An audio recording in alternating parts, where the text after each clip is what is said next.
Hello everyone and welcome back to Shalom EduWeb with me Dr. Sonali। आज की date में corona virus से बचने के लिए एक फुल प्रूफ मीन्स है वैक्सीन एंड हर एक का यही क्वेश्चन है कि ये कोरोना वायरस की वैक्सीन कब आएगी। तो आज मैं आपको वैक्सीन के बारे में बताऊंगी और कोरोना वायरस की वैक्सीन से रिलेटेड अपडेट्स भी दूंगी। But before starting please subscribe to Shalom EduWeb। Shalom EduWeb का एक ही मोटिव है to explain science in simple and understandable form. First, let us understand कि वैक्सीन क्या होती है।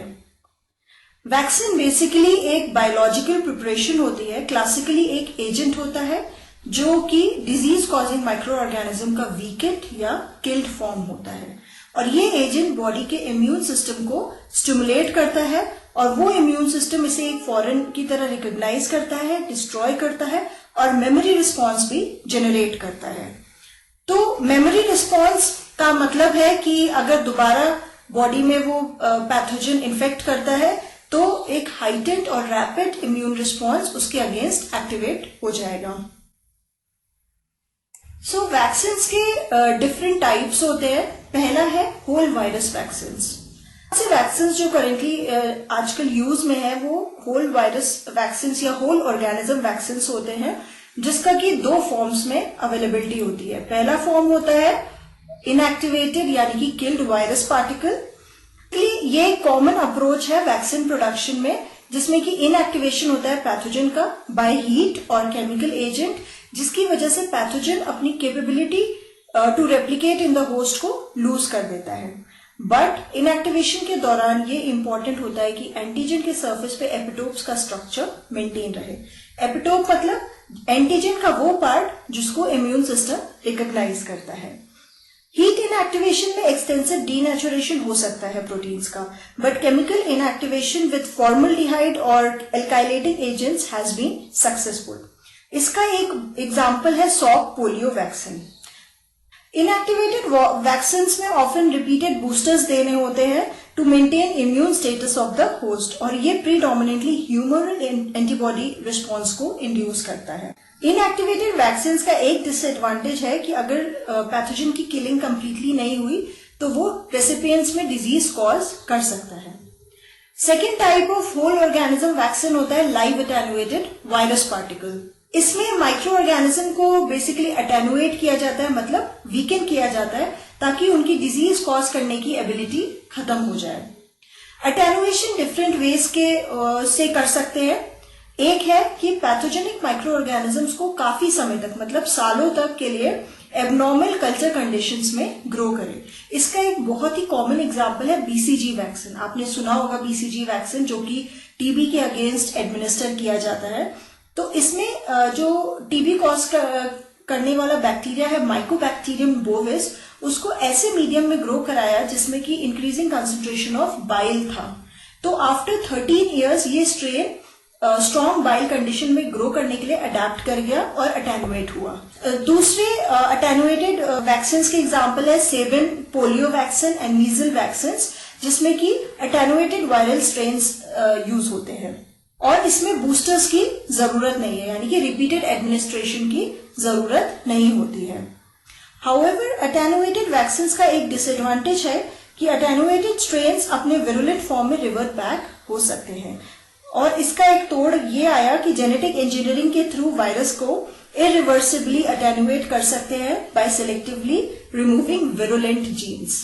Recently, Indian Council of Medical Research (ICMR) new Delhi in joint partnership with Bharat biotech ने India की पहली इंडिजिनस कोविड-19 वैक्सीन डेवलप की है जिसका नाम है कोवैक्सिन। कोवैक्सिन बेसिकली एक इनएक्टिवेटेड वैक्सीन है जिसमें कि कोरोना वायरस के डेड पार्टिकल्स को यूज किया है इन सच अ वे कि उसके एपिटोप डीनेचर ना हो। वैक्सीन जब ह्यूमंस में एडमिनिस्टर की जाएगी तो बॉडी एंटीबॉडीज प्रोड्यूस करेगी। वैक्सीन को पास होने के लिए प्री क्लिनिकल रिसर्च के बाद 3 फेजेस ऑफ क्लिनिकल ट्रायल से गुजरना पड़ता है। तो कोवैक्सिन ने अभी फेज 1 क्लिनिकल ट्रायल कर चुकी है at PGI Rohtak. Another type of vaccine is toxoid. कुछ बैक्टीरियल पैथोजेंस होते हैं जो एक्सोटॉक्सिन प्रोड्यूस करते हैं और यही एक्सोटॉक्सिन डिजीज सिम्टम्स प्रोड्यूस करते हैं ह्यूमंस में यानी इन्फेक्टेड ह्यूमंस में। तो एक्सोटॉक्सिन्स को बेसिकली प्यूरिफाई करके इनएक्टिवेट करते हैं केमिकल एजेंट्स के थ्रू, जैसे कि फॉर्मल्डिहाइड के थ्रू। तो ऐसा करने से टॉक्सॉइड फॉर्म होता है। So basically toxoid is inactivated toxin. इसके कॉमन एग्जांपल्स हैं डिप्थेरिया एंड टिटनस वैक्सीन्स। तो टॉक्सॉइड, जैसे कि आप इस पिक्टोरियल प्रेजेंटेशन में देख सकते हैं कि टॉक्सॉइड में टॉक्सिन मोइटी एब्सेंट है।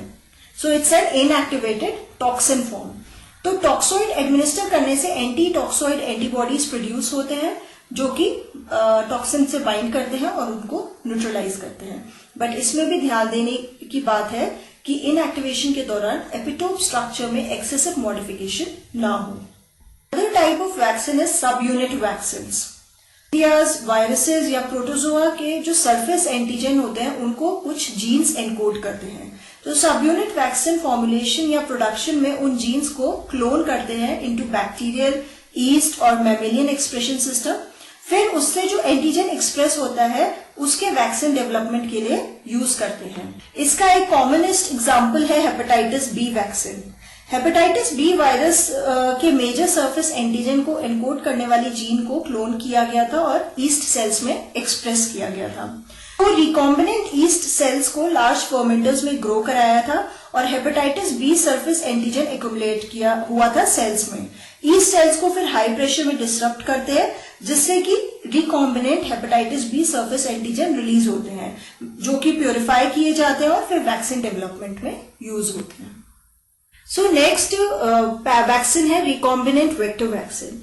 इसका कॉन्सेप्ट क्या है कि जो मेजर एंटीजेंस होते हैं विरुलेंट पैथोजेंस के उनको एनकोड करने वाली जीन्स को अटेनुएटेड वायरसेस या बैक्टीरियाज में इंट्रोड्यूस करते हैं। तो इसमें अटेनुएटेड ऑर्गेनिज्म एक वेक्टर की तरह सर्व करता है। फिर उसके बाद वो होस्ट के अंदर रेप्लिकेट करता है और जीन प्रोडक्ट को एक्सप्रेस करता है। जैसे कि हम इस पिक्टोरियल प्रेजेंटेशन में देख सकते हैं कि यहाँ पे एक वायरस वेक्टर है एंड ये एक इन्फ्लुएंजा वायरस जीन है, HA जीन। अब इस HA जीन को बेसिकली अटेनुएटेड वायरस वेक्टर में इंट्रोड्यूस कराते हैं तो वो वायरस वेक्टर HA प्रोटीन को एक्सप्रेस करता है और फिर ये वैक्सीन डेवलपमेंट में यूज होता है। तो बहुत से डिफरेंट ऑर्गेनिजम्स हैं जो वेक्टर वैक्सीन के लिए यूज होते हैं, जैसे कि वैक्सीनिया वायरस हो गया, कैनरी पॉक्स हो गया, एडिनो वायरस हो गया, अटेनुएटेड स्ट्रेन्स ऑफ सैल्मोनेला भी यूज होते हैं। यहाँ पे मैं आपको रिकॉम्बिनेंट वेक्टर वैक्सीन के बारे में और थोड़ा एक्सप्लेन करूंगी with an example of vaccinia virus as a vector. तो आप इस पिक्टोरियल प्रेजेंटेशन में देख सकते हैं कि ये ग्रीन कलर में जीन ऑफ पैथोजन है जो कि एंटीजन को इनकोड करती है। इसको प्लाज्मिड वेक्टर में इनकॉर्पोरेट करते हैं एडजेसेंट टू वैक्सीनिया प्रोमोटर, जो कि पिंक कलर में आप यहां देख सकते हो। इसके दोनों साइड में थाइमिडीन काइनेज जीन होता है, टीके जीन, जो कि यहाँ पे पिक्टोरियल प्रेजेंटेशन में आप देख रहे हैं। फिर उसके बाद टिश्यू कल्चर में वैक्सीनिया वायरस को और रिकॉम्बिनेंट प्लाज्मिड दोनों को इंक्यूबेट करते हैं। फिर होमोलोगस रिकॉम्बिनेशन के थ्रू एंटीजन जीन और प्रोमोटर वैक्सीनिया वायरस के जीनोम में इंसर्ट हो जाता है एट द साइट ऑफ टीके जीन, नॉन एसेंशियल टीके जीन। इसकी वजह से बेसिकली टीके नेगेटिव रिकॉम्बिनेंट वायरस जनरेट होते हैं और cells with recombinant vaccinia are selected by addition of bromodeoxyuridine, BUDR selection होता है जिससे कि टीके प्लस सेल्स किल हो जाते हैं। नाउ ये genetically engineered vaccinia virus high levels of inserted gene product को एक्सप्रेस करता है जो कि एक पोटेंट इम्यूनोजेन की तरह होस्ट में इनोकुलेट कर सकते हैं। इससे दोनों सेल मीडिएटेड और एंटीबॉडी मीडिएटेड इम्यूनिटी डेवलप होती है। इसके अलावा और भी वैक्सीन टाइप्स हैं जैसे कि डीएनए वैक्सीन, बट मैं यहाँ पे ज्यादा एम्फेसाइज कर रही हूँ रिकॉम्बिनेंट वेक्टर वैक्सीन पे because recently the University of Oxford in collaboration with global biopharmaceutical firm AstraZeneca ने डेवलप किया है कोरोना वायरस वैक्सीन कैंडिडेट को जिसका की नाम है ChAdOx1। ये vaccine basically weekend and non replicating adenovirus vector से बनी है जो कि कोरोना वायरस के स्पाइक प्रोटीन को एक्सप्रेस करता है। ये vaccine antibodies and T cells यानी सेल मीडिएटेड इम्यूनिटी को प्रोड्यूस करता है and hence it is one of the most promising candidate and advanced in terms of development. क्योंकि इवन कपल ऑफ मंथ्स में अगर एंटीबॉडीज फेड हो जाएंगे तो T cells will give long lasting immunity. ये vaccine candidate pre clinical research को pass कर चुका है विद प्रॉमिसिंग रिजल्ट्स और अब ये वैक्सीन ने ह्यूमन ट्रायल्स में एंट्री ले ली है। ब्राजील में अराउंड 5000 हेल्थ केयर वर्कर्स पे इस वैक्सीन का ट्रायल हो रहा है। ब्राजील की हेल्थ रेगुलेटरी एजेंसी एनवेजा ने अपना अप्रूवल दिया था for clinical trials in June 2020। आज की डेट में world wide 23 vaccine candidates have reached clinical trials और recently defence ministry of Russia ने भी क्लेम किया कि उनकी वैक्सीन सेफ है, but let's wait for further updates. And even US based Moderna ने भी बताया कि उनका वैक्सीन कैंडिडेट mRNA 1273 का फेज 1 क्लिनिकल ट्रायल हो चुका है और इम्यून रिस्पॉन्स जनरेट हुआ है। Vaccine of coronavirus is definitely a sure shot way to protect us from being infected. So let us just hope and wait to get it soon. Thank you.